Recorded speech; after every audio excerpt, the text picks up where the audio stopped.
പാലക്കാട് മണ്ഡലത്തിൽ തങ്ങൾ വിജയിക്കുമെന്നാണ് മൂന്ന് മുന്നണികളും അവകാശപ്പെടുന്നത്. കഴിഞ്ഞ തദ്ദേശ തെരഞ്ഞെടുപ്പിൽ തങ്ങളാണ് രണ്ടാമതെന്നും ഇത്തവണ വിജയിക്കുമെന്നും LDF പറയുന്നു.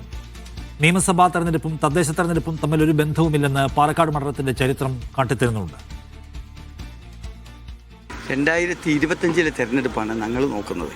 2025 നടന്ന തദ്ദേശ സ്വയംഭരണ തെരഞ്ഞെടുപ്പിൽ ഇടതുപക്ഷം 2ാം സ്ഥാനത്തും UDF 1ാം സ്ഥാനത്തുമായിരുന്നു. അതിൽ 5000 ചില്ലാൻ വോട്ടിൻ്റെ വ്യത്യാസമുള്ളൂ.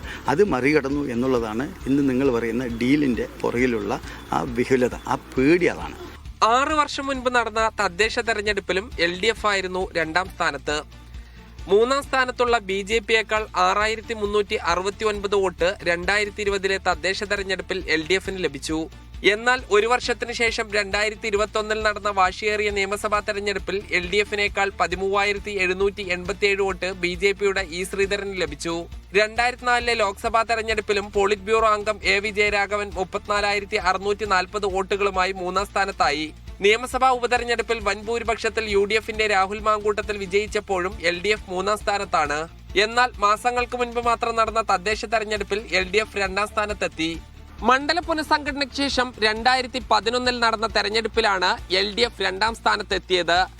2016 ശോഭാ സുരേന്ദ്രൻ മത്സരിച്ച് 10% വോട്ട് ഉയർത്തി BJP 2ാം സ്ഥാനത്തെത്തി. അതിനുശേഷം നടന്ന എല്ലാ നിയമസഭാ തെരഞ്ഞെടുപ്പിലും UDF 1ാം സ്ഥാനത്തും BJP 2ാം സ്ഥാനത്തും LDF 3ാം സ്ഥാനത്തും എന്ന രീതിയാണ് തുടരുന്നത്. തദ്ദേശ സ്വയംഭരണ തെരഞ്ഞെടുപ്പ് നടക്കുമ്പോൾ LDF വൻതോതിൽ മുന്നേറ്റമുണ്ടാക്കുകയും പാലക്കാട് നിയോജക മണ്ഡലത്തിൽ 2ാം സ്ഥാനത്തെത്തുകയും ചെയ്യും. തദ്ദേശ സ്വയംഭരണ തെരഞ്ഞെടുപ്പിന്റെ കണക്കും നിയമസഭാ തെരഞ്ഞെടുപ്പിന്റെ കണക്കും വലിയ അന്തരമുള്ള ഒരു മണ്ഡലം കൂടിയാണ് പാലക്കാട്. ഷിജു ചിറ്റൂരിനൊപ്പം സാജിദ് അജ്മൽ, മീഡിയ 1 പാലക്കാട്.